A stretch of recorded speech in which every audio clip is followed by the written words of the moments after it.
like to call to order the regular session of the school committee for September 22nd, 2010. Welcome to everybody. Good to see everybody. Our first order of business is roll call, and the roll call is all members are present. Linda, thank you. Our next agenda item, it would be items for approval on the consent agenda. Mrs. Benton. Good evening, everyone. We have 3 items on the consent agenda: the approval of the minutes of September 8th, 2010, acceptance of the grant for the high school, and acceptance of a Harvard Pilgrim grant to Wildwood Compass programs. Actually, it's four grants of $500 each for a total of $2,000. I recommend. Okay. I would accept a motion to move the consent agenda, the approval of the minutes for September 8th, 2010, the acceptance of the grant for the high school, CHNA 5 grant for the high school, and the acceptance of the Harvard Pilgrim grant. Do we have a motion? Mr. Vail. Mrs. Kane, I move that this committee approve the items on the consent agenda as the 3 enumerated items that you mentioned. Okay, thank you. Do we have a second? Second, Mr. Marchese. Any comments or questions? Dr. Quick. I actually do have a question. If, it's just a procedural question, since I wasn't at the last meeting and I need to abstain from that, how is that going to affect my other 2? Do I just abstain altogether? No. Take it separate. We'll take that out. I'm sorry, I forgot. We covered this before.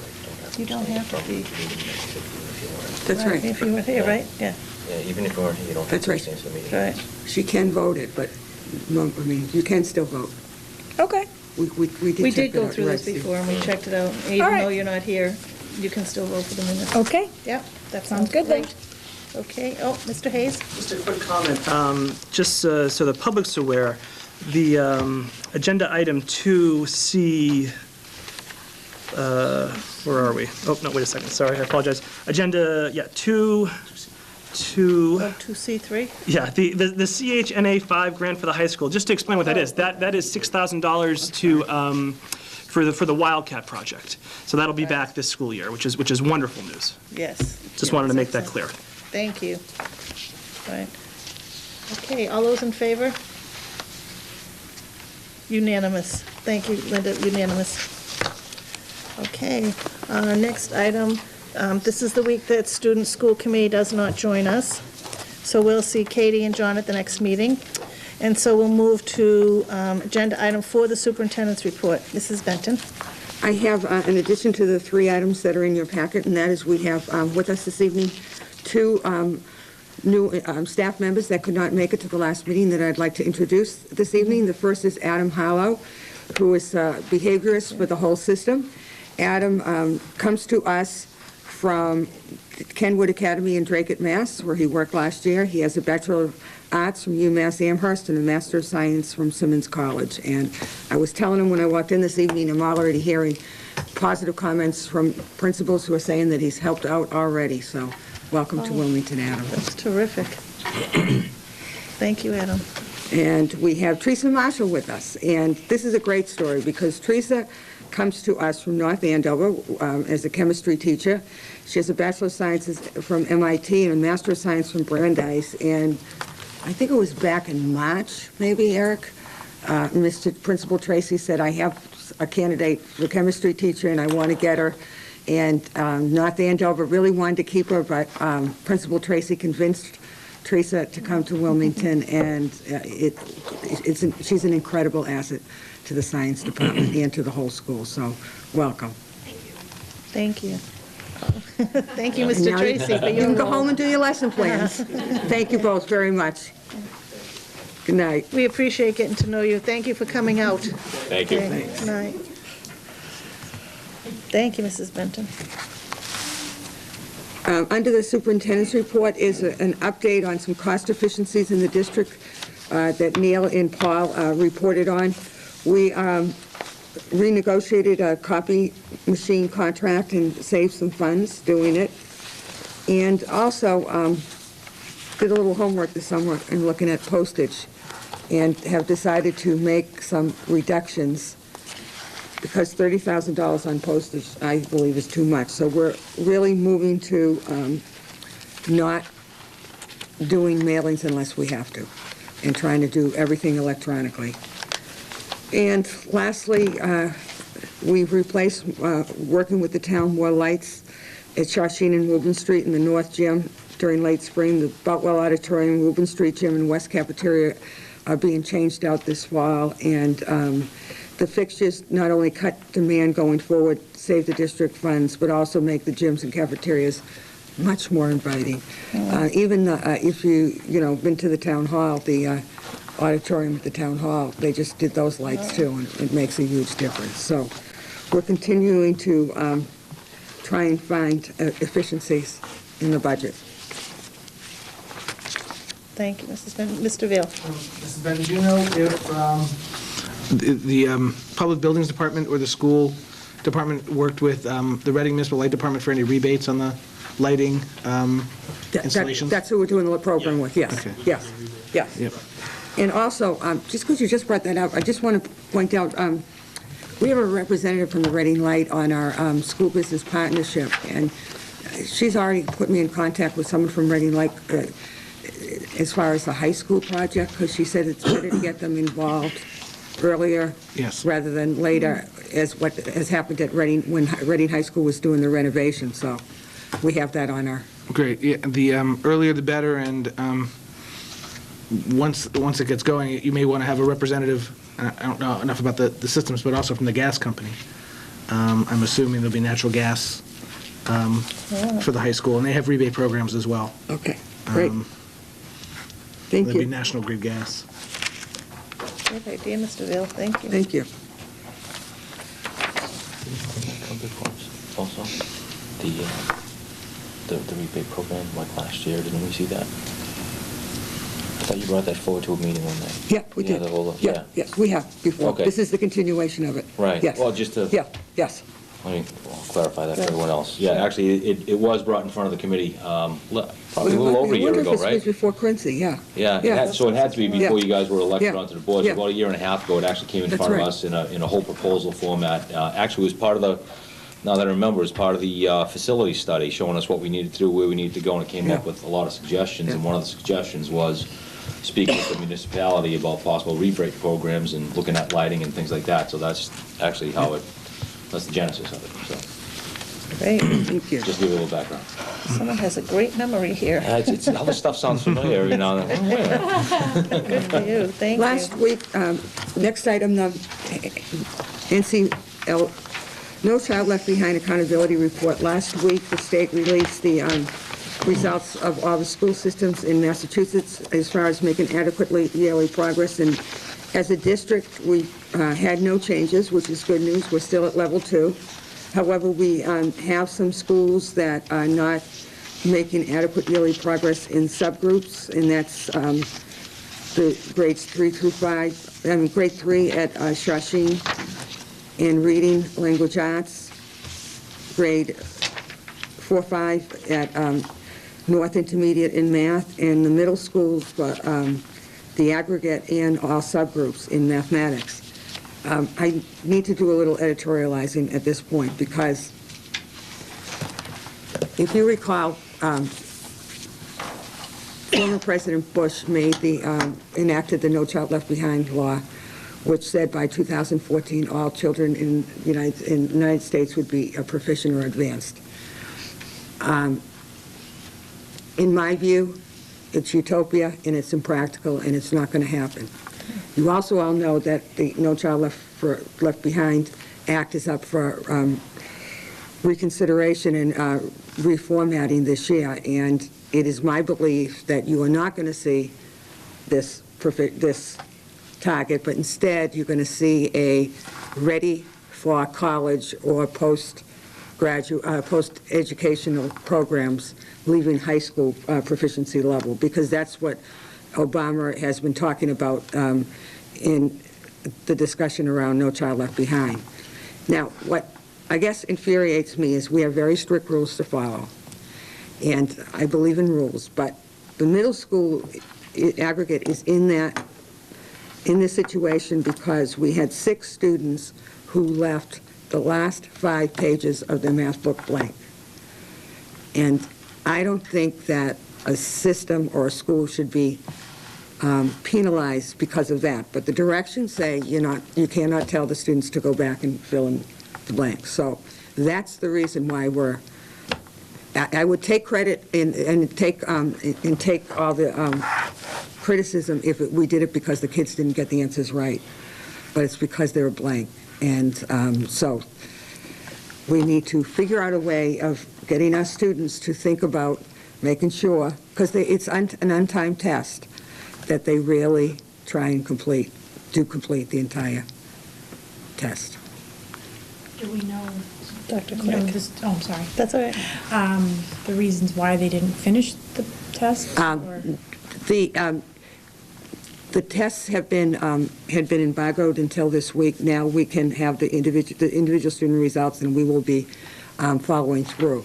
Okay. What's going to happen is at the October 27th meeting, Frank Ferriero, Bob Apoloni, and Christy McMiniman will bring forth their school improvement plans that have to have a section that addresses how we're going to deal with moving towards adequate yearly progress in all areas. So we will probably be looking at a model that the high school uses, which I think is very successful, and it's more of a double dosing for students who need it. And also, I think we need to do more pre- and post-testing at the middle school level in math along the way. So we're doing some formative and summative analysis of individual students so we can figure out what's going wrong. But a cursory look, I can tell you that right there, because it was by point 2 that we missed it in the aggregate for the math. So it's, if those students had, even if half those students, 6 students had completed the test, we would have been okay. And we petitioned the state, but we were turned down. So it's frustrating because I truly believe that all of the teachers in the Wilmington Public Schools are working above and beyond to help our students meet these targets. And because it takes 2 years to get over it, you actually have double the amount of growth. And that's real. I mean, if you look at the system-wide, all of the schools, except for subgroup in middle school and math, made at least 2.6 points worth of growth, and that's a lot of growth. But they had to, at the middle school, they had to make 7.8 in order to reach the aggregate. So we'll continue to work on it, but it is frustrating. Sure is. Mr. Marchese? Mrs. Benton, do you have any idea why the state has waited so long to release these reports? Because you gave us copies of the embargo report last time, and there was a memo from you, or I believe from the state, dated like August, when this report first came out. It was all embargoed. And the AYP report's actually supposed to come out before the beginning of the school year, correct me if I'm wrong, so the parents know what's going on. And now we've already started the school year, kids are back in the curriculum. How are parents going to be able to react to this now? The tests were embargoed, but we had to notify parents of the test results. And we did that on the first day of school through an Alert Now message pointing parents to there's a letter on each of the school's websites notifying parents of the test results. So we did do that. Frankly, if you looked at the timing of the release of all these results, it's on the same day as debates. You notice that? So I think it's been more of a political change. Yeah, I think that's more or less what I'm getting at here. It's a shame where they're putting politics and education. It doesn't belong there. It's a shame, the kids are getting hurt by it, so I don't think it's right. All right. Thank you. You're absolutely right. The schedule was changed. All of a sudden, we get these notices that the tests aren't going to be released until September 4th, whatever date it was. That it was like, well, this is interesting. But, I was talking with the reporter from the Town Crier yesterday, and I just feel like MCAS test results is one piece of a larger puzzle of a student's performance. And I think that, and I'm hoping that with the new act which is not going to be called No Child Left Behind, that we can focus more on higher order thinking skills and assessing performance, as well as fill in the blanks. So it'll be interesting to see what happens. And I will keep you up to date on what's going on. Mr. Veal? I had a question as well about the chart that we have calls out a couple of subgroups not making adequate yearly progress. How are they being addressed in the improvement plans, and could you just provide a little bit more information about that? That will be coming on October 27th, but I can tell you right now that what's happening is we're looking at before and after school programs, use of technology. We have Study Island at the elementary level, which has expanded so much that there's lots of potential for students. We are looking to bring back some drill for third graders, fourth graders, and fifth graders in mathematics, because I believe you need to learn your math facts. You need to know them in order to do other math. So you'll be hearing about the plans from each of the individual principals on the 27th, but that's the type of work we will be doing. Also, we're looking at thinking about how we deliver the curriculum to students, special ed students, looking at what other assistance we can give to low-income families, and providing we're going to be doing math workshops. Terry Buscemi is going to be doing math workshops for parents this year. We're going to be offering them during the day and in the evening to try and enlist some support. Great. Thank you. Mrs. Carroll, did you? I guess my concern is why didn't the kids finish it? Were they rushed? Did they not know it? Or did they just not finish it? I don't know, but we're going to find out. That was my question, okay, well, let's get down to why didn't they? I Right. mean, if they were just being punks and they didn't want to, they didn't know it, maybe they didn't know it. Maybe they forgot it or didn't learn it yet or something, So that was just my concern, yeah. No, it's is a good why? one. Why didn't they do it, Let's come down and say, why didn't you do this, That's all. Thank you. Mr. Hayes?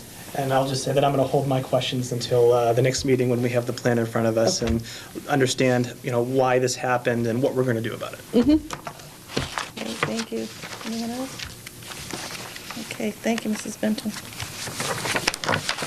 In your packet is the student audit of the student activity accounts, which includes a compilation of financial statements and report on the procedures over compliance, as well as findings and recommendations by the auditor, which, as I'm sure you will not be surprised that Mr. Ruggiero has already addressed, I think, every single one of the recommendations. And if you would Mr. Ruggiero? acknowledge him, he can Mr. respond. Ruggiero? Thank you.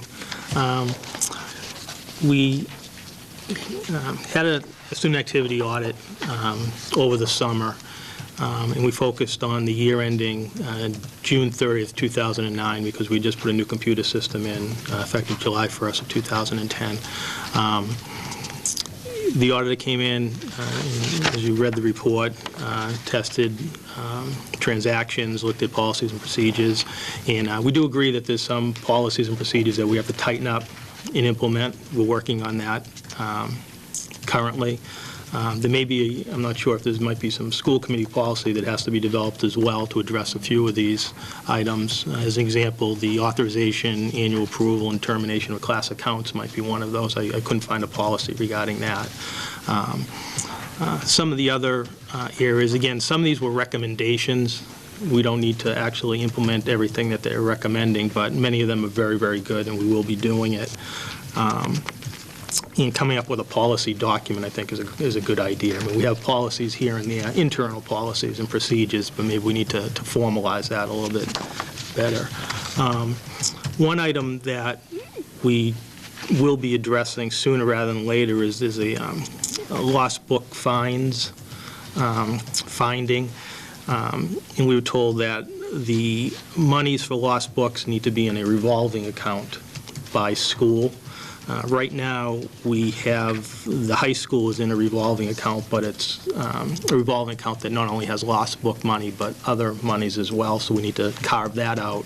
In the middle school, lost book money is actually in the student activity account, so we need to pull that out and put it into a revolving account and track it separately in those two items. So that's something we're going to work on rather quickly to get that in place.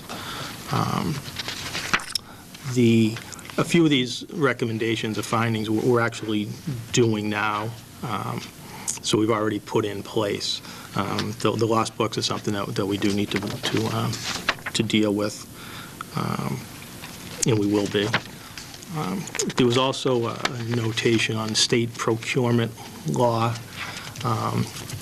My assistant and I attended a state training back in May of last year. Very good. I think it was the Heinz Convention Center. It was all for procurement law and so forth, with different tracks, different classes throughout the course of the day. So it might be something that it might be interesting for some of the principals to attend as well, for some training on the procurement laws.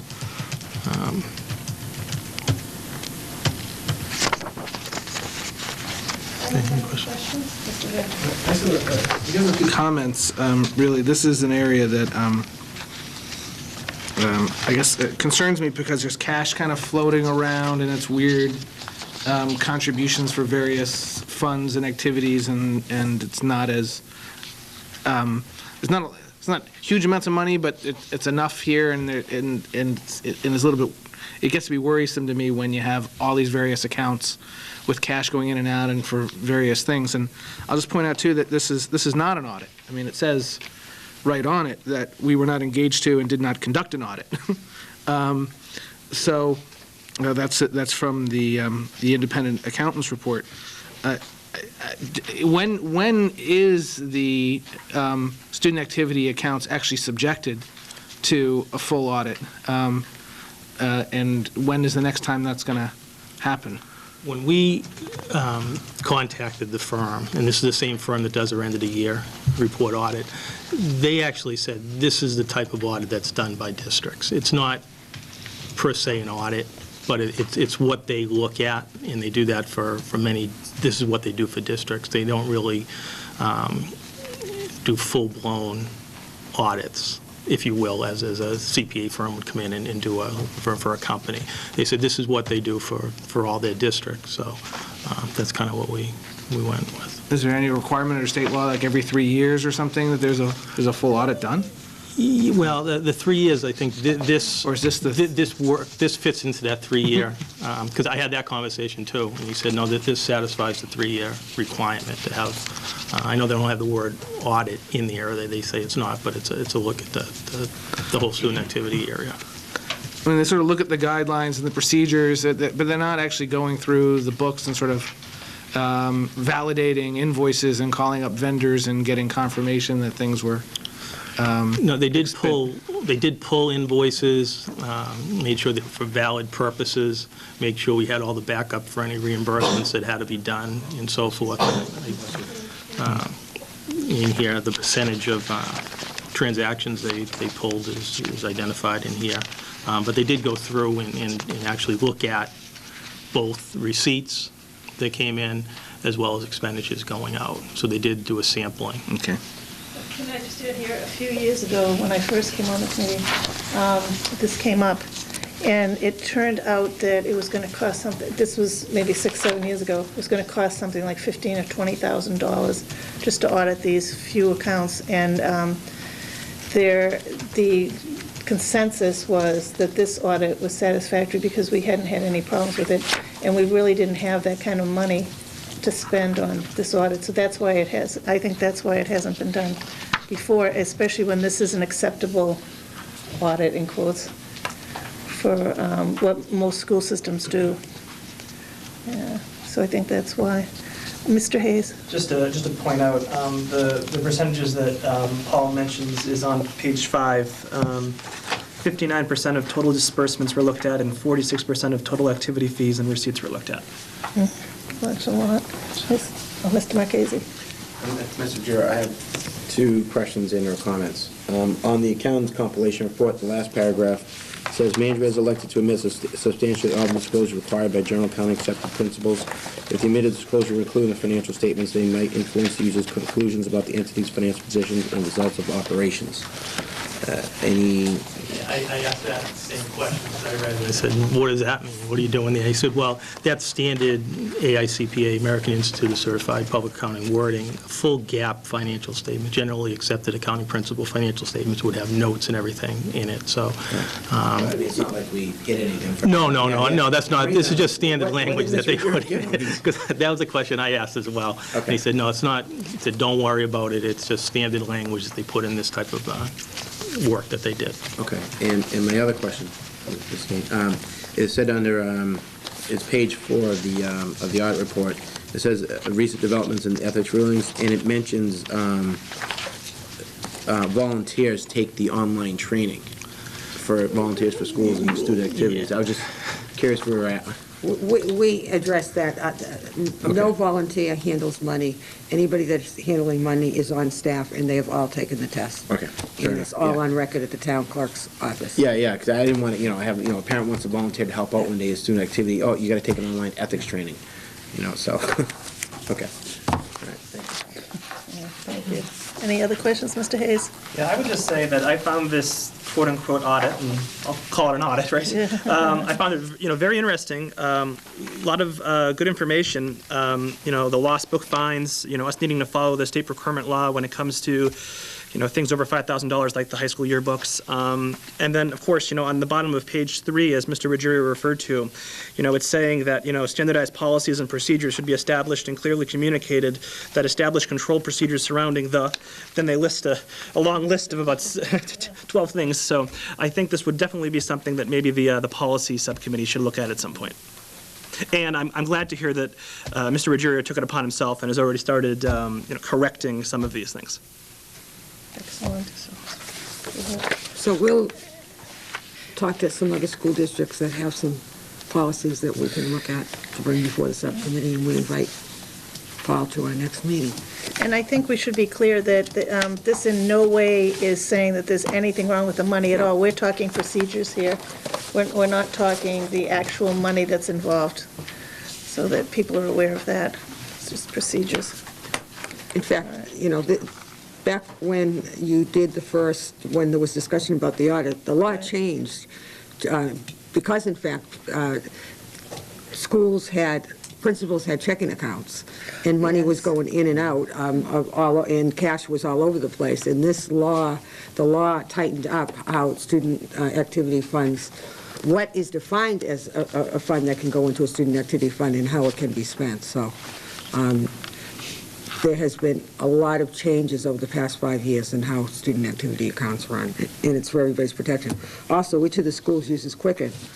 The secretaries recorded all the Quicken so we have a standard reporting. Excellent. Is everybody all set? Okay. Our next item of business, old business, there is none, and new business.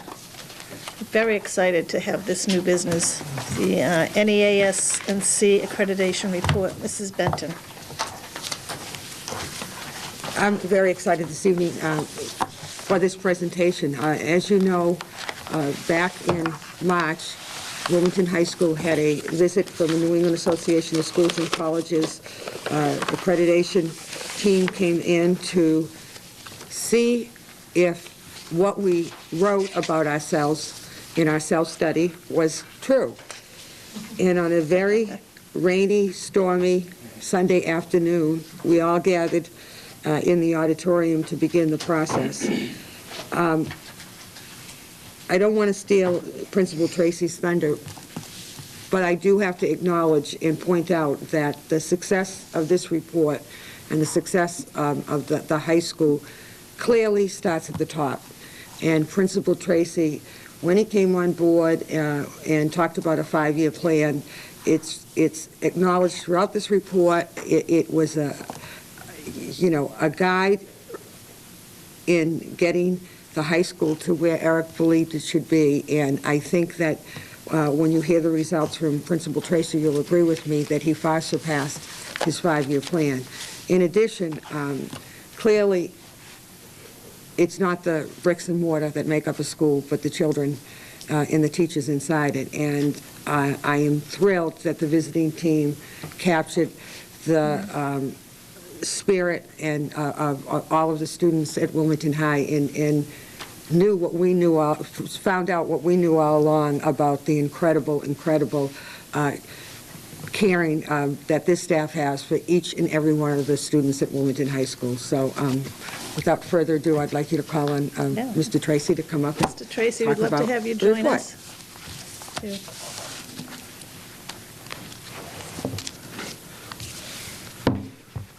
Thank you.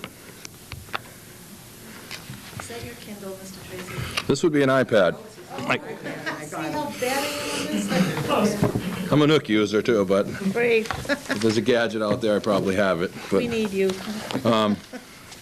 thank you. Thank you for the kind words, and certainly I've received several emails from members of the committee outlining excuse me, some of the questions, some of the things that people may not have been familiar with throughout the process, but there's a lot of thank yous to go around. When I first got here, this is, believe it or not, my 7th year, we started talking about it the first year, and the advice I had from the superintendent is just look, listen, feel, get an idea of what's going on. Second year, we put the 5-year plan into place based around the reports that we had from the previous accreditation visit. Oddly, my first July here, I had to write the responses to the previous visit, and I wasn't here, so it was a great learning experience, but it also opened my eyes up to what we really needed to address. Staff and faculty, as much as they've changed over the years, have been engrossed, if you will, in enacting all the pieces of the puzzle. I certainly thank the school committee members, current and past, for the support that they've given, and that they've understood that the pieces that we needed to have in place to be successful along the lines. And they could be the smallest things, the smallest piece of technology to, when we increased the staff a few years back. Those were all pieces that made our accreditation visit most successful. I don't have a status yet of the actual overall report. We will get that. I'm told they are voting either this week or next week. So we'll still have to wait for that. I'm not nervous about it at all. I think the report speaks for itself, and for those who are not familiar with the previous reporting that our staff and faculty did and submitted, this report is right on. It's dead on to what we knew we had to do, what we wanted to at least showcase and demonstrate to the team. All those things came through, especially when you look at it from why we're all here. The kids are the heart of Wilmington High School. And if you didn't get that when you visited Wilmington High School, then you weren't here. Every member of that committee, when I met with them either individually or as groups, always commented on our kids. And I think that's a testament to the community and certainly the hard work that we all do, not just at the high school, K to 12. It's a long process that I think helps us to create great citizens, that stay in Wilmington, stay involved in Wilmington, and that will help us to advance the future of the town of Wilmington. So if you look at it from different perspectives of commendations and recommendations, the commendations, great, wonderful, and I'm always happy about those, but I want to address some of the recommendations this evening, if I may, some of the bigger pieces so that people have a better understanding. I appreciate the questions that I did receive to help me to formulate how to approach this a little bit better. I'll do it in sections. There's 7 sections to the report. Mission and expectations is the first. We, in 2007, redesigned our mission, redeveloped. We took our expectations from 24 individual expectations down to the current 6 that we have, which makes more sense, easier to measure. Trying to work against a rubric for an individual rubric for each of 24 points would have been almost impossible for us to do. We were able to see that early, make the changes, and get ourselves in a good position. The next step, we knew it coming in. If you look back at our report, we have to integrate those expectations into what we do, not only in the classroom, but also within clubs, within sports activities, and then also measure them. To measure them, we actually have a great advantage. The elementary school recently did their report cards and made them electronic.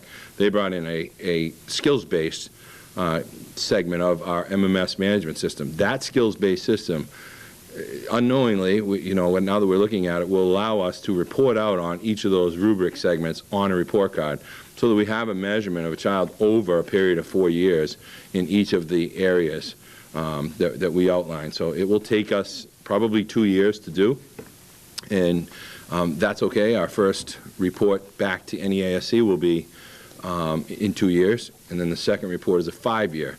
The idea is to have, by the time you reach 5 years, to have all the items addressed in the report. So we do have time. I don't want people to think that we have to hurry up, and some of the things like this are easy to do. It's part of our process. If you look back 3 years when we enacted the expectations, we created the rubrics, we assigned expectations to specific courses, if you remember in the program of studies. All of those pieces that fell into place led to the next and final step of reporting out on those. So that's part of the biggest piece of the mission and expectations. Part of what we do for curriculum is just, it's a constant rolling process. The curriculum renewal cycle, for those who are familiar, each year a new department begins the renewal cycle. Currently, math is beginning their cycle. We're in the 3rd year for English, 4th year for foreign language, 5th year for social studies, science. All of these are continually rolling along. It's about a 7-year window, a process that was developed by Superintendent Benton when she was assistant superintendent, that I'm actually updating as we go along, but also integrating the changes that we need to make with the acquisition of new technology. If you remember, we had $138,000 worth of technology purchased last year. Those new pieces of technology have to be integrated into our curriculum, Mimeo, smartboards, and how teachers and students interact with them. Part of the curriculum is also being a little bit more student-centered, which brings us to the instruction portion. This is a job that will take us a little bit of time to help work with teachers to move from being the giver of information to stepping aside and letting kids explore a little bit more, letting kids be involved in kind of supporting themselves within the curriculum, developing projects that are more connected to real life. So it's something that we'll have to address in the instruction issue. Also, common planning time came up. Common planning time is a valuable tool if it's used appropriately. Common planning time shows up several times throughout this report.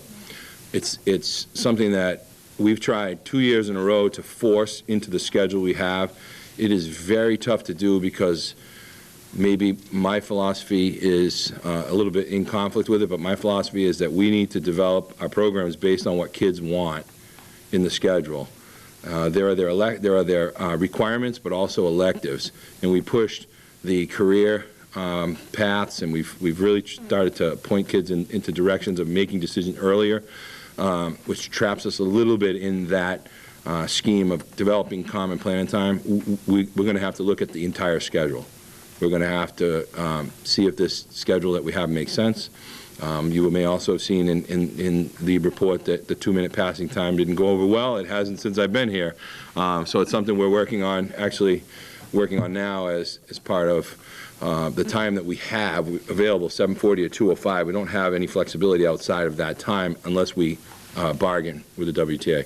So that's something that we'll have to talk about down the road. But we believe we have a way that we'll be able to gain the time. I just don't want to put it out there yet because I'm not done with the draft of what we need to do in conjunction with Superintendent Benton's plans. But that will be coming forward. Alignment is time. Alignment in curriculum and alignment instruction is very difficult for new teachers. Several of the new teachers that were interviewed said, I'm not sure how to do it. And they wouldn't be. When you come into Wilmington High School, you're not handed the mission statement and say, here, everything you do has to revolve around this. And maybe we should, but in the big scheme of things, our teachers are early in their careers, if you will. If you look at the percentages, I believe 74% of the high school staff is within their first 10 years of teaching. That's that's a testament of the change that's occurred. A number of retirements since I've been here, several heavy years of retirement. But it also gives us an opportunity to kind of grow in different directions, use different energies to be able to give our kids better experiences in the classroom. Assessment, right back to common planning time again.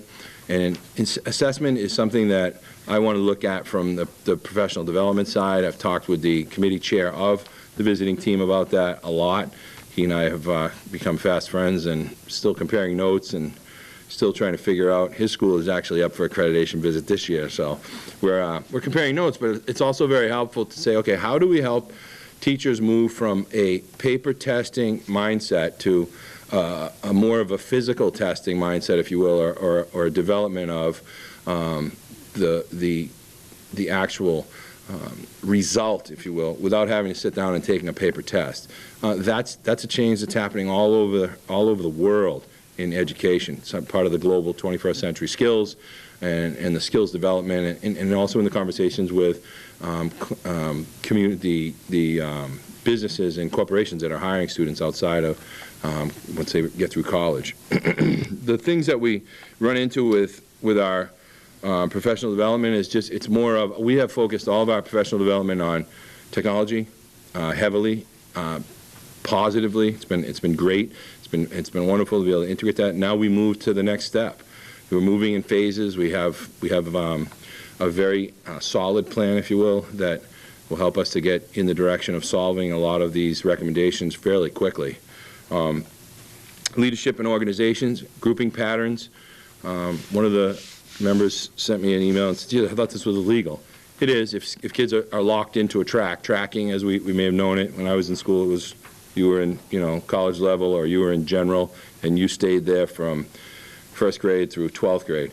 At the high school, we've begun the process of collapsing our B-level class, which is the lowest level class we've had, and we've done that successfully in a couple of departments. You just can't do it all at once. It's a bit nerve-wracking for the teachers and also for the students to be able to say, you're going to move from a slower-moving curriculum. We're going to slide you up into this curriculum that's moving a little bit faster, and you'll be fine. So it's more of a longer conversation, but we have begun that process in several departments, and we'll continue that to be able to look at different ways of letting kids have greater access to what we have to offer.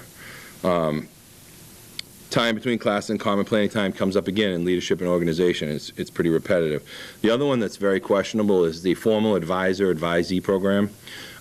Here's what the accreditation people believe. They believe that every student should have, like when you were in college, those who went to college, you had an advisor that you could go to and get some general information to. They believe that you should have a segment of your day, say 20 minutes, where kids can go to their advisor, if you will, and meet and ask questions, and their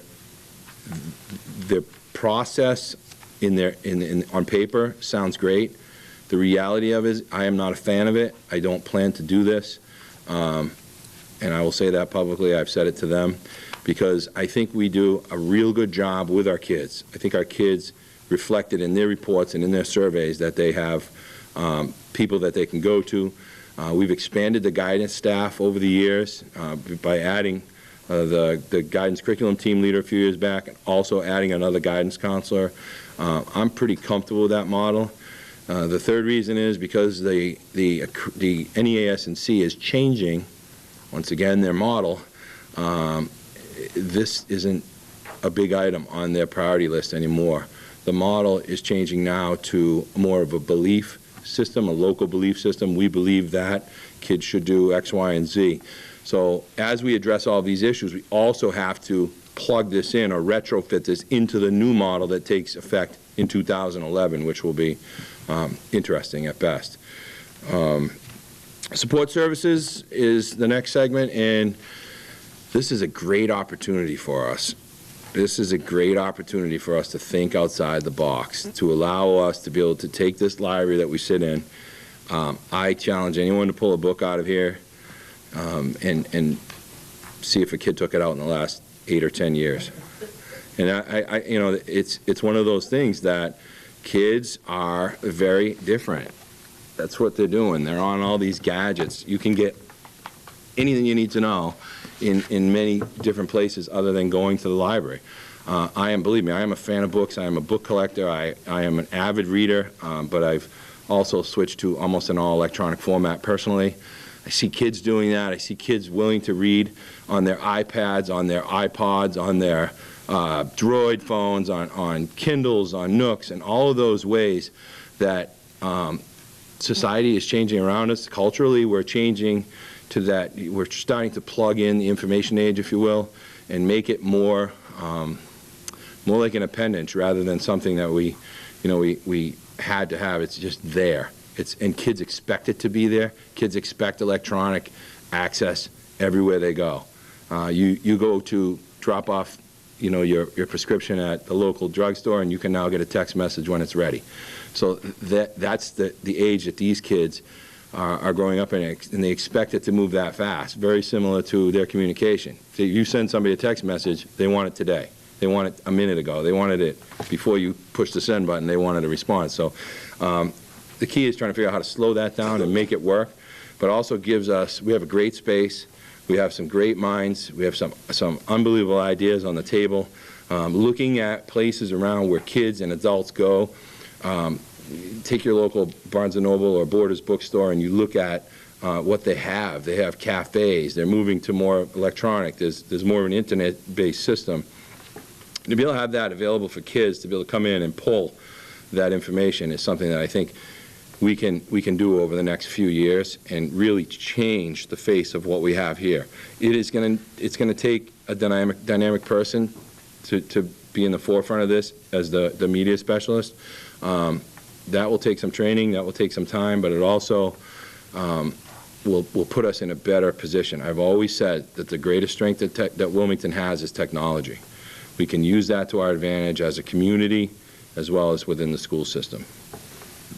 Looking further at the support services, delivery and integration of the curriculum, and working with the librarian or the library media specialist, if you will, to help teachers with their curriculum and the delivery of the curriculum. That happens now. I tried to push this, so when I met with the chairperson this summer, I felt that was a little bit on the wrong, because we do have, and I used for an example, 2 days ago, our social studies classes were coming down, working with the online databases that we have available, the library media specialist and the teacher, working with groups of kids to be able to help them to understand what it's for, how to use it, and how to get it going, and how to make it work for whatever research project they may be doing.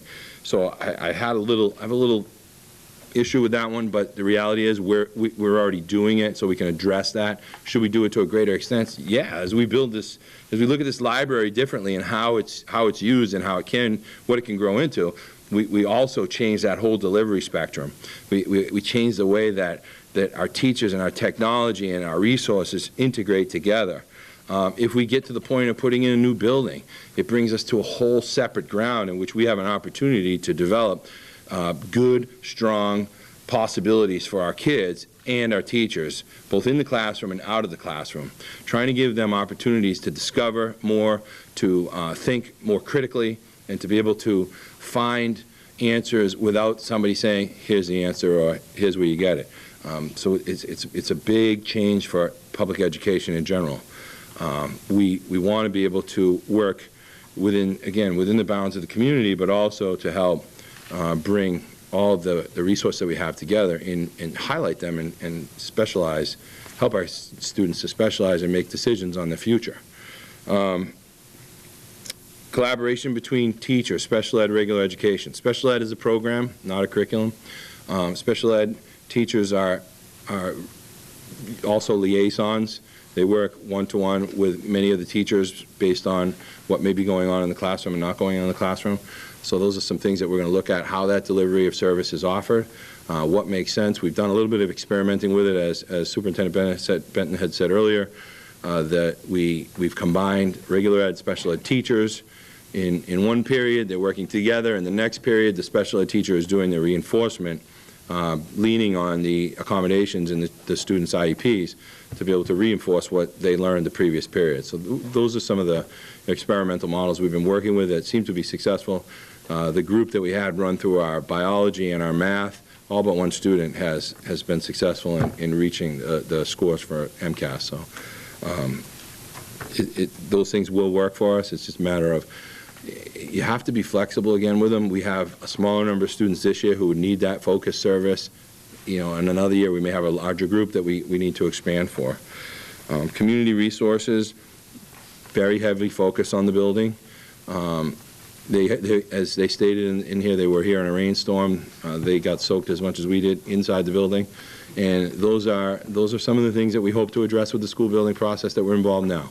The town, they were very excited that the town had taken the steps to be able to begin the process, get us in the pipeline, work with the state, and they will certainly monitor that over the next few years. And that's an area that many school systems get put on warning for, both as a leverage point, but also as something to work towards, to begin to work towards. And then higher partnerships with higher education. This is something that it's one of those things you want to get to, and it gets closer and closer, but never closer enough. But certainly today, Superintendent Benton and I we were invited to an open house at the new ITT Technical School in Wilmington, and what an eye-opener that was. And a great opportunity for our students, not only after they get out of school, but we may be able to build some partnerships with them before they leave school and get them an opportunity to gain some college credit with some articulation agreements that will kind of bolster, if you will, their college applications. So we were excited when we left and talking about all these ideas on the way home and how we would do that, and we plan to continue to foster that relationship and build that. It's a beautiful facility, and certainly when the gentleman that was talking with us says, from 12 to 5, no one's here, my eyes lit up, Mrs. Benton's eyes lit up. We said, well, we could put people here. And it's also, if you've ever worked in a company, worked in a corporation, as I was walking through there, I'm saying, geez, do you think you could run a high school in a facility like this? Very different looking, very different style. I think that's something we look at. How do we change and become change agents for public education? We hear a lot about it. You see a lot on the news. You see a lot of controversial things. This report gives us the opportunity to make some unbelievable changes on behalf of our students and the community, while at the same time staying in the forefront and being the model school and school system that we've been saying since my arrival. It's kind of that excellence in action and bringing that back and really moving to the point on some of these educational issues that are difficult for communities to get through. I think we're in a very good position. I think the report gives us some great kudos. They really cited the hard work that was done. They really took the time to highlight the things that the staff has done, that the community has done, that the school committee has done. And those are our strengths and our foundational pieces that will help us to build what I think is a dynamic school system that will continue to prosper and grow and continue to look at and create different opportunities with the right supports. We have a lot of work to do. I won't lie about that. Some of these things will take us the entire 5 years. Some of these things will make better sense if we're in a different facility, or our classrooms are different. Some of these things will make better sense when we look at it from a budgetary perspective.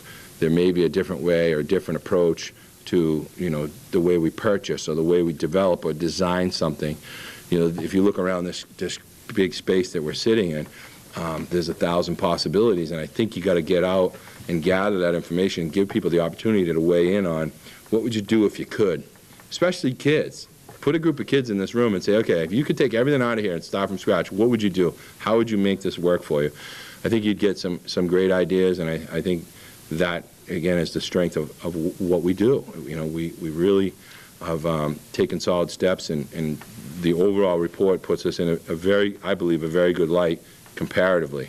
I've seen reports of several of the area schools. They have a lot more work than we have to do. The work that we have outlined for us is something we anticipated. If you read our report that we submitted, there is nothing that's off base here. In my personal opinion, after meeting with our team, the chairperson, during the summer, we spent 4.5 hours at Legal Seafood in Braintree and we went through the entire report, and he allowed me to kind of challenge some of the things that were in there. So some of the things that we were able to do a vetting process, if you will. So some of the things that were not true or didn't make sense were either reworded or adjusted, and I think that, again, played to our favor. So certainly take any questions if anybody has any. Thank you. Mr. Tracy. Dr. Quick. First of all, I want to kudos to you, Mr. Tracy. You know, when I was there in the spring, it was just, when I started and you were discussing this whole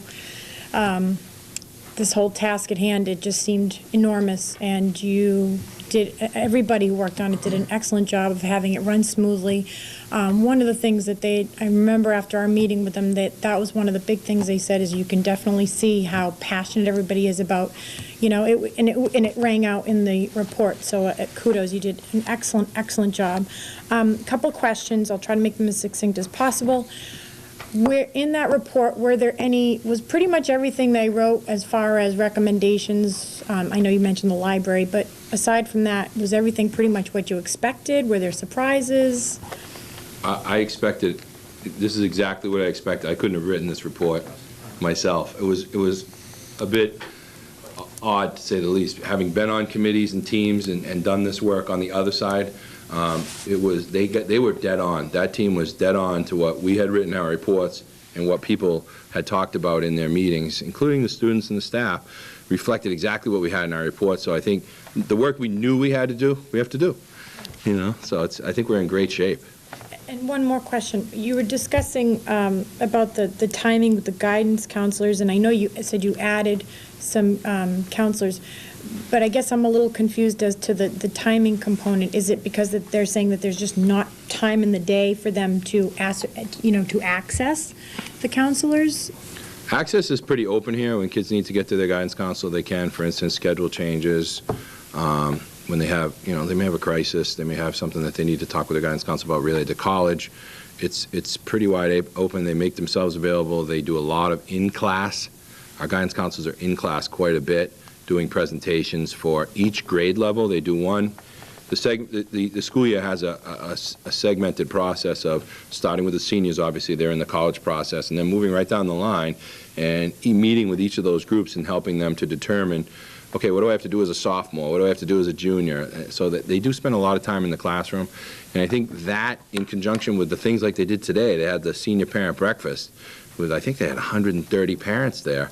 All of those pieces work to continue to get information out. Can we do a better job? Absolutely. We can always find better ways and different ways, but I think they really put a lot of time and effort into making sure they're available and aware and giving out as much information as possible.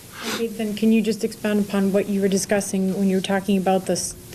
I guess I was a little confused as to that, the scheduling conflict, the timing, and that was one of those, you're talking about specifically about one of the recommendations for guidance counselors. Guidance counselors. I think I know. Go ahead. One of the advisor-advisee program, and you were saying instead of implementing what they're recommending, we believe, because we've increased the staff and guidance, that students have the adults they need to have to go to. So you said, so we're saying you're saying you've made those changes? Yes, okay. Yes, by increasing the number of guidance. And then the time piece, we do have a plan, but I can't release it yet. Okay. That's it. Okay, Mr. Vail. Oh, I'm sorry, I thought you were waiting. Mr. Higgins it was. Yeah, actually, I don't have any questions, just some comments. It's, haven't been on the committee for 5 years now. It was almost like a trip down memory lane, reading the report and saying, yeah, all right, I remember going through that. I remember looking at this. I remember all these budget discussions and what brought this online and how it went. And so I was real happy to see that they picked up on all that stuff, one. Number two, going into this and just hearing all of the horror stories from us around the communities of what these accreditation reviews can do to a school, and to actually get this report and just start flipping through it, and it was like, wait, is this a review or a PR firm? What's going on here, you know? And I was real impressed. I was just so proud of the work that's been done here, proud of the work that you've done, and just all the staff, the way everyone kicked in and just put it right on the line. And I was just so happy that they picked up on that. And the way the report was written, it was wordy, but they broke it down. Each section was, these are the good points of Wilmington, and it wasn't, these are the bad points, it was, this is what we think you can do to improve, and it was all almost hypothetical stuff, like, you know what, in the future, we're thinking school will go this way, so why don't you try aiming for this? It wasn't anything that came out that was, this is wrong, you got to fix it. And I didn't see any of that in the report. So, again, congratulations. It was a fantastic, I thought it was a fantastic report, and it was a great job by everyone involved. So, good job. Thank you. Mr. Hayes? First and foremost, thank you very much for your presentation, and congratulations on, a wonderful accreditation report. And I'm glad there were no surprises, and I'm glad you're confident that we will, attain a sufficient status. Absolutely, I'm sure we will. I did want to talk about the library, though, of course, and I think what I'm going to say is probably going to surprise you. So certainly there's some bad news in this report in terms of where the Library Media Center here at the high school is at the moment. The library assistant position was cut a couple of years ago. The library is generally only open during school hours. We had a grant, I guess, to keep it open additional 3 days, additionally a little longer. And the ELL language learner teacher volunteered to come in early and open up, which is great. Significantly outdated book collection, not enough computers so that 2 classes can be in here at the same time. No automated online library catalog, still using card catalog, no circulation, minimal collaboration with the public library. You could keep going, but so we're not really meeting their standards. But I like what you said, because what you said was, we're going to surpass their standards. We're going to think outside the box, and we're going to deliver library media services for the 21st century learner. So I'm going to make a pledge right now that I am not going to leave the school committee until I see the Library Media Center here at the high school modernized with new technology. So I'm announcing my run right now for 2012. But I'm glad, I'm excited with what you have. I'm obviously disappointed with the report. I'm a little bit of an old school librarian, but I do see that you have a vision. I look forward to maybe you putting together focus groups and researching what other school libraries are doing, and looking, to public libraries and looking to bookstores and seeing how they're serving their customers. And if you need any assistance, if you're forming any sort of committee, I'd be glad to play a role, any sort of role on it, whether it be advisory or something. But aside from that, I think everything else in here. Thank you for answering my questions that I had emailed you. I think you worked them into your presentation. And the other thing I will say is the whole idea of an advisor. I think on paper that sounds good, but another thing too is I'm not sure if it's too practical, where I think I read that the student to teacher ratio here is 1 to 14 roughly, and maybe that's a little outdated, I'm not sure, but I mean to have one teacher in charge of 14, to have to advise 14 students, I'm not sure if that's really practical.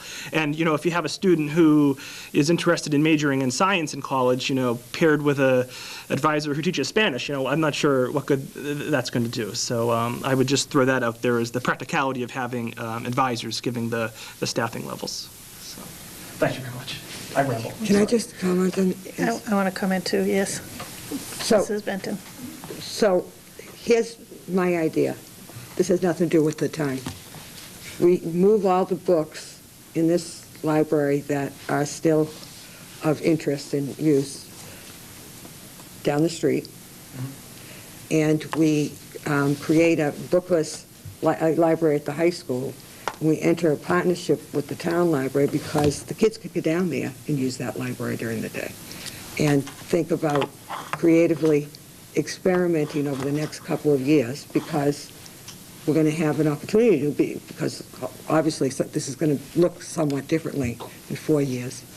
So I would challenge you to work with Principal Tracy and the kids, because I think this is the perfect time to do it. Right.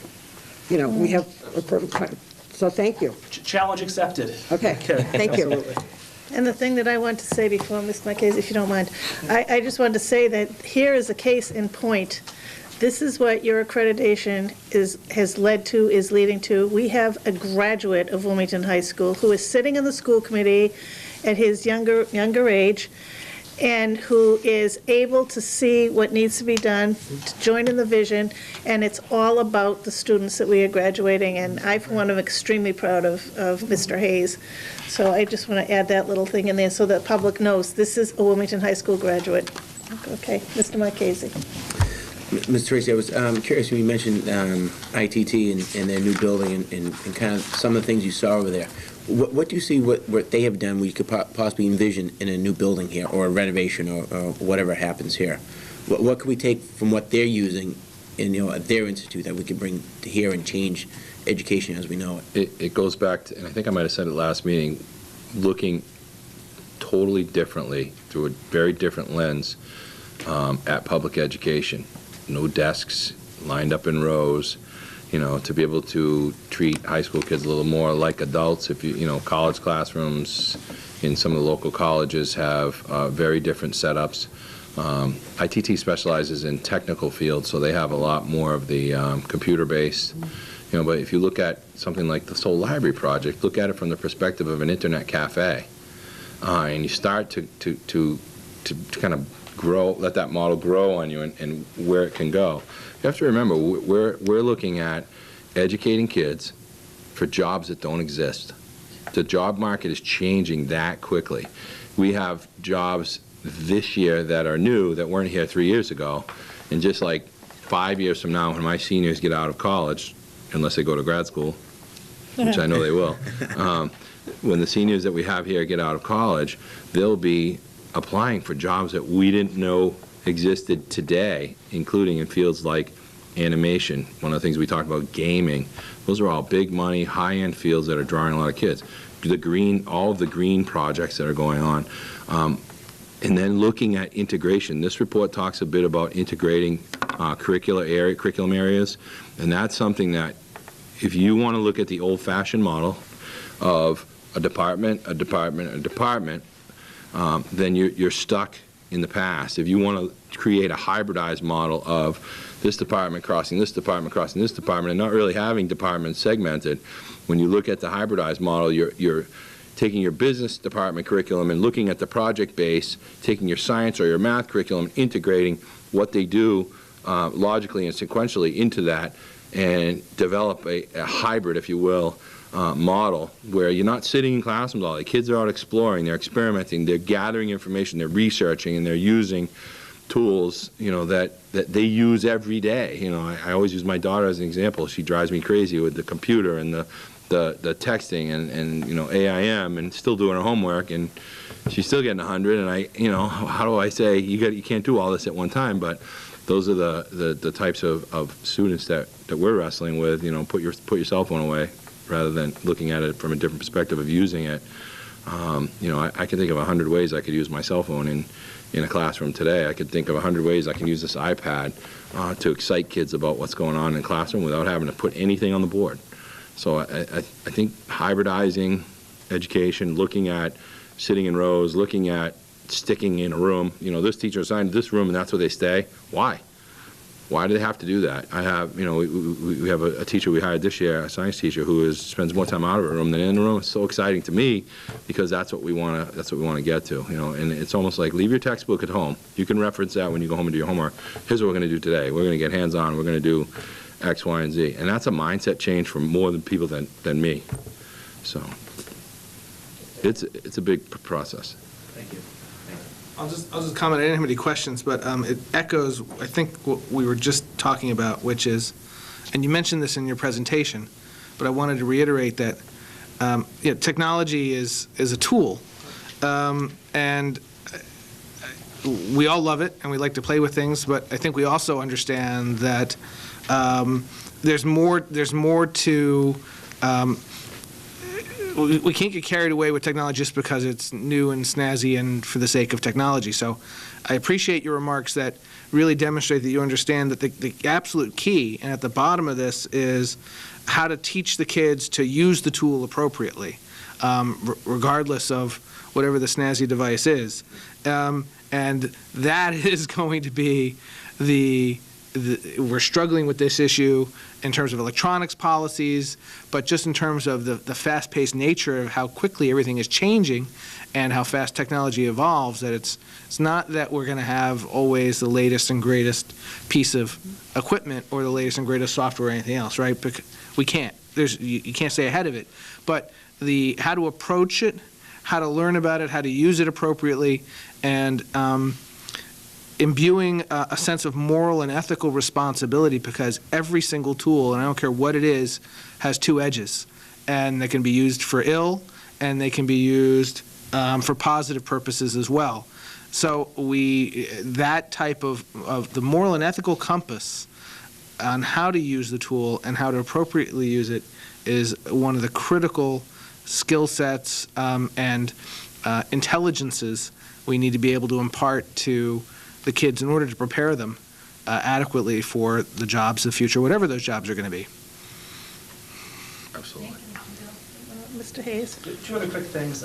So page 55, it says Wilmington High has numerous business and community partnerships, but limited higher education partnerships. And you had mentioned, ITT Tech recently opening a branch in Wilmington, and I know the report references a couple of instances where we have great, collaboration with higher education, which is probably a couple more than most high schools do. And another challenge I'll take on, if you'd like, is I'm a graduate of Merrimack College right in North Andover, and so was former school committee member O'Connell. And maybe her or I could strike up some sort of partnership with them. Very strong business school.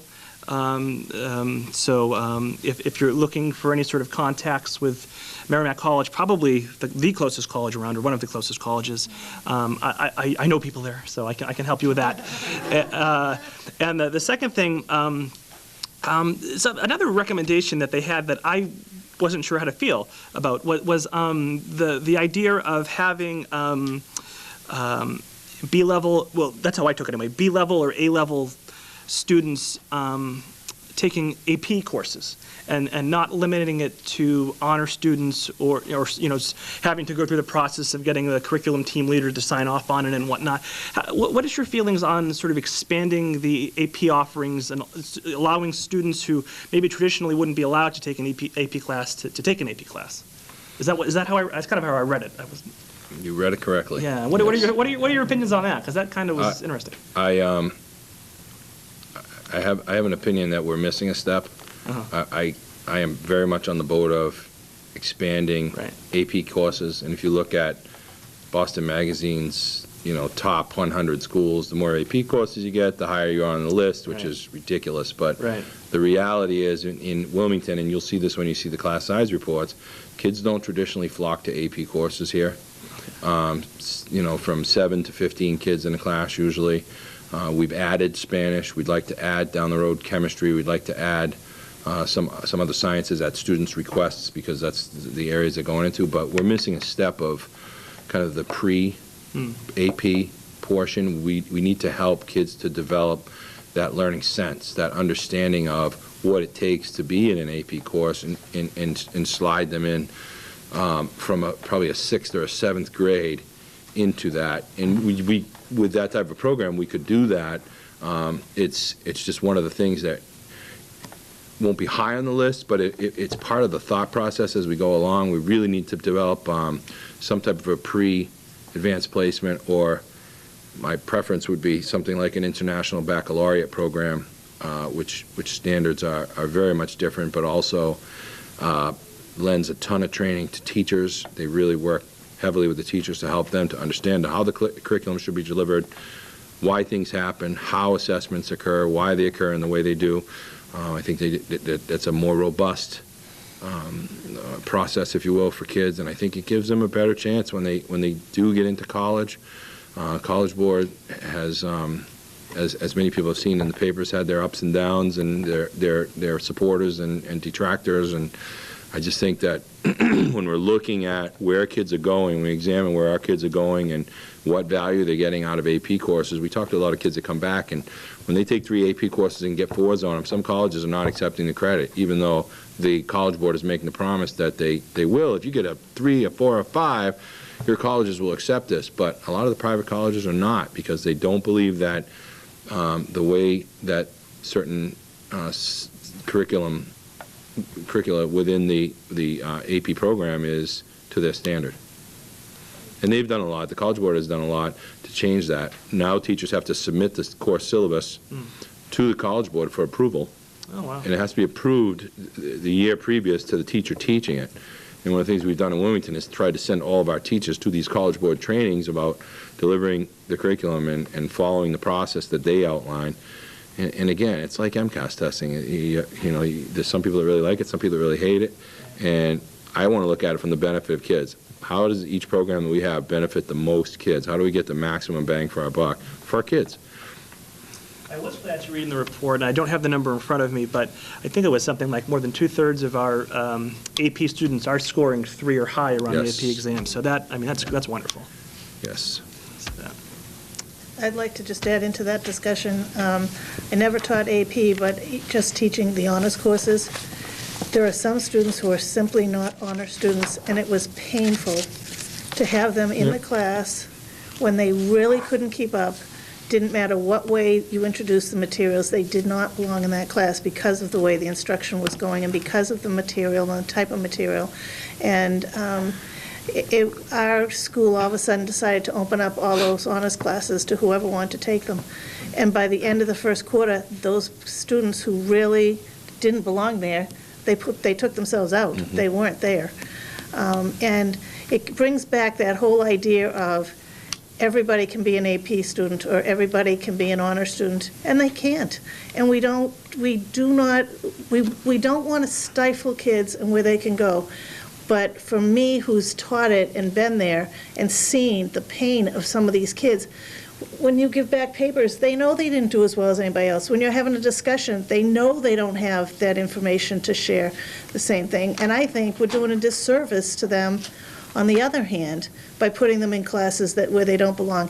And yet there is that level of student who actually could do it if they just push a little harder. So I think that's the key, finding out which are the actual students who could benefit, as opposed to the ones who really, you're going to make their education so much worse by putting them somewhere that's way too far above them.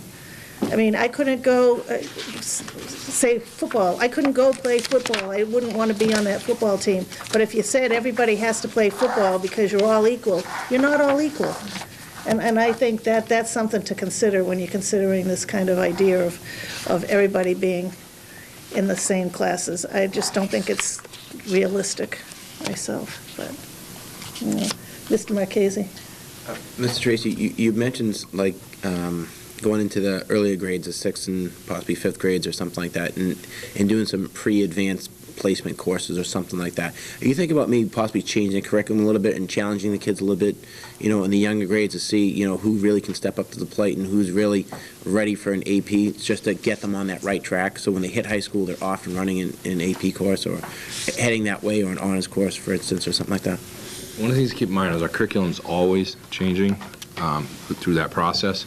And I think it's our responsibility to give our kids the highest challenges that they can possibly reach. And each kid is different. Each of our students has that different level of attainment. But longitudinally, we have to give them the same experience, if you will, because the measurement is the MCAS. When you look at it from that perspective, we don't teach to it here. I mean, I have not seen it. I don't see my teachers stopping and saying, we're going to do an MCAS question this week, which affords us a great opportunity to continue to push that bar a little bit higher. One of the things we're going to do this year, and I'm sorry I'm letting it out of the bag early, is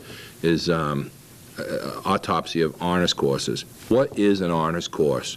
What does it take, and what are the elements of an honors class? Because right now, if you were to poll kids across the board from, I think, 7th grade up, you'd have very different ideas and very different designs, if you will, based on who's teaching it, what class it is. So we're going to look at that with the curriculum people in my other responsibility as curriculum director 6 through 12, that's one of the things that we'll be working on, to try and determine what makes sense. And you know, we have, if you remember, some people may remember last year, 46% of our kids are in an honors class. That's an interesting statistic. You know, so we have to look at how, the who, what, when, where, how, develop some data patterns and look at those data patterns and try and plug in something that makes sense for our kids. Because it's easy to say, here's what we want all our kids to get to. But the reality is, we're experiencing that with MCAS. It may not happen for all of our kids, because not all of our kids are going to go to a 4-year school. Some kids may go into the military. Some kids may go to an ITT Tech and hop out and get a great job. Some kids may have to go to a family business. So we still have to prepare those kids for all those other avenues that they're experiencing in their lives. So yes, it will change. Yeah, I mean, because I remember when I was a kid, the difference between honors and regular class was honors got 2 hours more of homework every night. Yeah. You know, they just got piled it on. And I think it's more than the amount of homework. I think it's the experience that you get, and adding more real-life experiences and seeing more, you know, and just broaden your horizons more, you know, so, okay. I'd just like to add thanks to Mrs. Benton because of her vision, and to the rest of the school community, because the high school is our pinnacle, but it takes the foundation from all the other schools and all the other teachers to get our children up to the high school to this point. So they definitely deserve thanks, too, for what they've done. But there were 3 comments in this report that I think really show that they got the vision. And that, and to me, it's your vision. The first one, and you said it right away, Mr. Tracy, it was right at the beginning of the report, students are the heart of Wilmington High School. I almost cried when I read that. I was like, what have we been working towards? What is our goal as a school committee? To work with the administration and to give the students and the teachers and the administrators everything they need to get our children to where they need to go. The second thing I saw was that it said, Wilmington as a community has created a safe, nurturing environment for its students. Not all high schools can say that, and I think that's been very important to us, and that's what's there. And the final paragraph, I thought it just says it all. The visiting team would like to commend the Wilmington High School community, particularly the high school's administration and NEASC visit co-chairs, for their outstanding hospitality and attention to detail during the visit. This group of committed educators made the team feel like part of Wilmington High School and its tangible, omnipresent pride, as Mr. Higgins mentioned earlier about the pride of Wilmington High School. So I felt those 3 comments really summarize what this report was all about and what this accreditation did for our community, and I think they're really important. And to me, that's all you had to see in the report. Everybody here has done such an outstanding job. I want to thank you. This was a great night talking about this. And Mrs. Benton. Can I just inform the public that as of the end of the week, part of the piece is this has to be made public. There will be copies available at the public library and at the high school office. Can we put this online? Will they allow us to? 62 pages. Oof. Ask us to. Okay, online. Okay, well, Wow. you send it to Neil tomorrow, and we'll have it online. And we would look forward and encourage the public to comment on it as well. Yes, they'll be really interested to see this. Is Thank terrific. you, Ira. Thank you, Mr. Tracy, so much. Okay. And our next item of new business, life-threatening allergy policy. In your Mrs. Benton. packet this evening is a draft policy statement on the life-threatening food and other allergy policy, along with some draft guidelines and procedures. The policy subcommittee met last week, and we decided as a group that we wanted to get this out to the community in order to get feedback and do the 3 policy readings of it in order to hear back from the community. We have already asked the nurses their thoughts in my notes from the whiteboard this coming Friday. I asked the staff to review it. It is on our website with a message to the community. We've already gotten some feedback, so between now and our next meeting, I would ask the committee to clearly go through the policy and procedures and get comments back to either Mr. Vail or Mr. Robert and Hayes, myself. yeah. Yeah. Just to clarify, so can we comment on the procedures? You can comment on the procedures, but you're only voting on the policy. Got it. Any And other comments? Can or I ask that questions? someone read, Sure. can we have Mr. Veal or Mr. Hayden read the policy? Because it should be read into the public record. Just the policy. The first two paragraphs? All right. You can read the whole. I'll read that. I'll read the whole thing. Here. I'll talk fast. Sure. This is the life-threatening food and other allergy policy statement. It is the policy of the Wilmington School Committee to set age-appropriate guidelines for students and schools within the Wilmington system that minimize the risk for children with life-threatening food allergies, called LTAs, to be exposed to offending allergens that may trigger a life-threatening reaction. Such guidelines shall include building-based general medical emergency plans, life-threatening food allergy emergency plans, individual health care plans for all students diagnosed with LTA, appropriate training of staff, availability of medical equipment on site for quick response to life-threatening allergic reactions, and such other guidelines that will ensure that students with LTA can participate fully in school activities without undue fear of harm from exposure to life-threatening food allergens.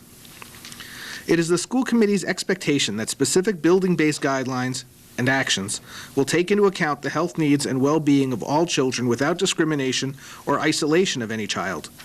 It is the school committee's belief that education and open and informative communication are vital for the creation of an environment with reduced risks for all students and their families.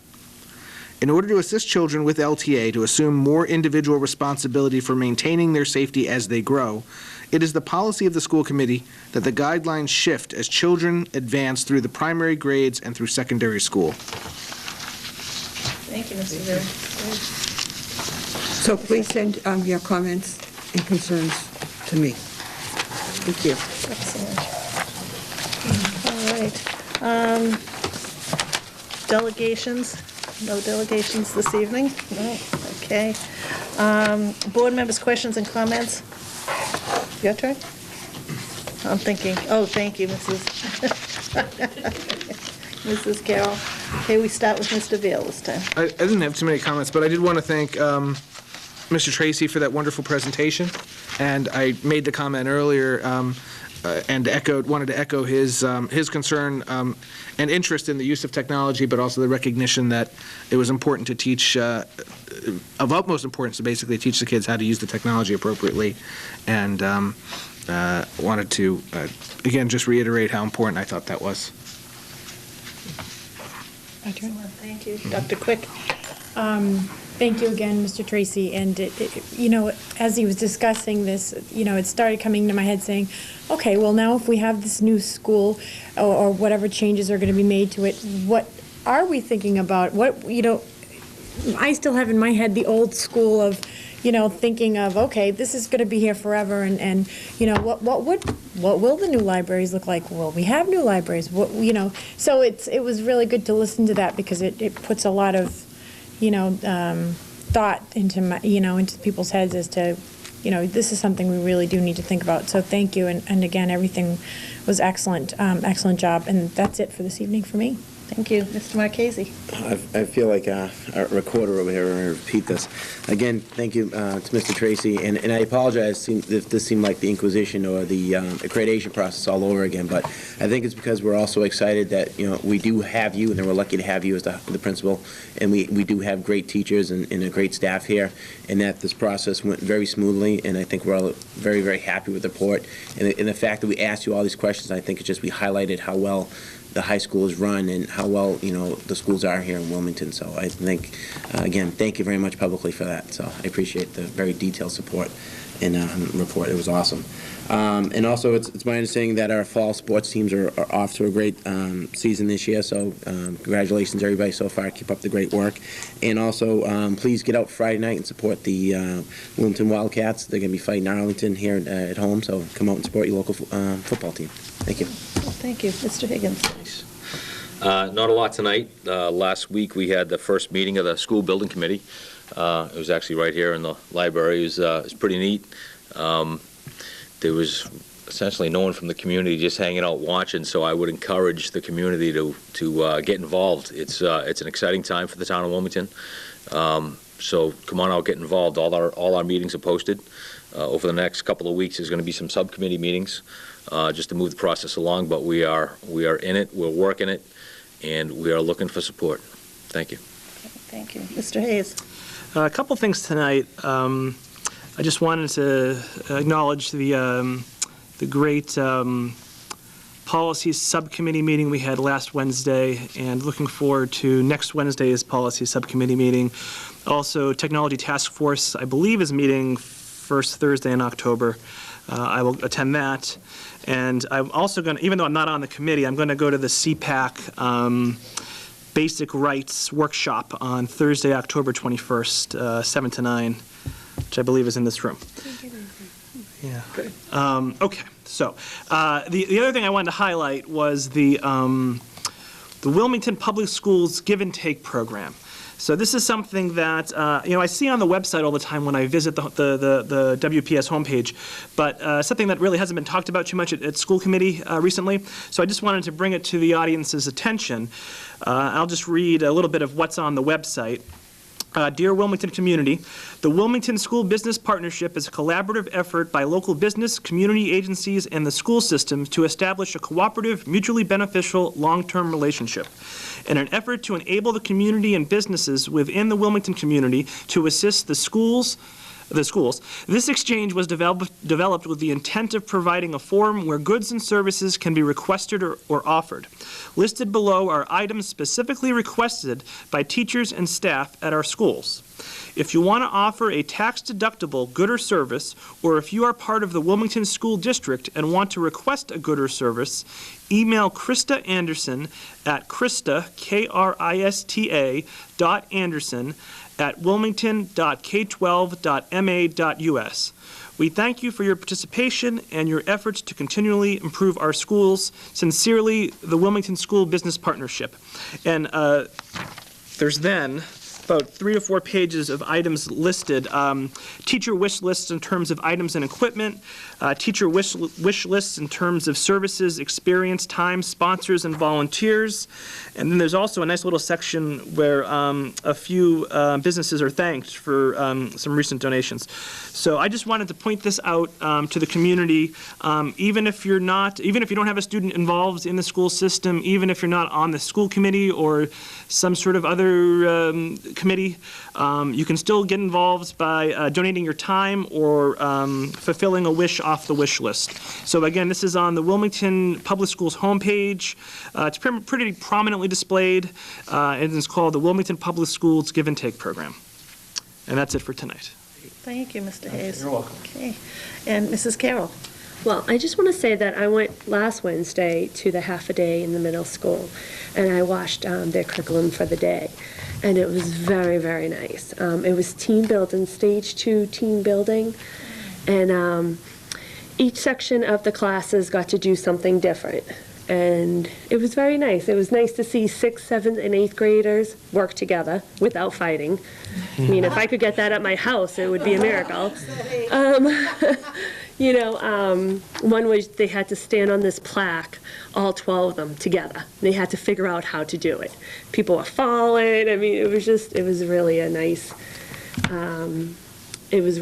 day. I wish we could bring that down to 4th or 5th, but it was very nice for 6th, 7th, and 8th to be working together. It was a very good day. So that's it. Thank you. Yeah, good. And that segues into me with the middle school. Last week, I was able to go to a program. I was invited by Brenda Galvin and Cynthia Irish, and it was a celebration of Hispanic Heritage Month. And Michael Vivaldi from the planning board, he's not the planning board, he's the planning commission in town, he works for us, had been a Peace Corps volunteer who spent 2 years in Guatemala. So he did a presentation to each of the 6th grade houses and talked about Guatemala and Guatemala schools and education, and the students are doing a readathon. And the thing I liked about it was they put a $10 limit on it for the students. They read so many pages for 20 minutes, and they get $2. a time, so they can read 5 20-minute segments, and the sponsor reads it and gives them the money, so that it's not something that most of the kids would find terrible to do, or, it's not a hardship financially. And they did a whole interesting project on Guatemala and on Hispanic Month. So I thought that was an excellent program, so I wanted to say thank you for that, and it really was something for the kids to be, their lives to be expanded by seeing what happens for children in Guatemala. And I love the part, they had the globes there, and they sent the globes down, and they put where Guatemala was on the globes for all the kids to look at. That was really interesting. Excellent. So other reports, there are no subcommittee reports. Correspondence. Whoa.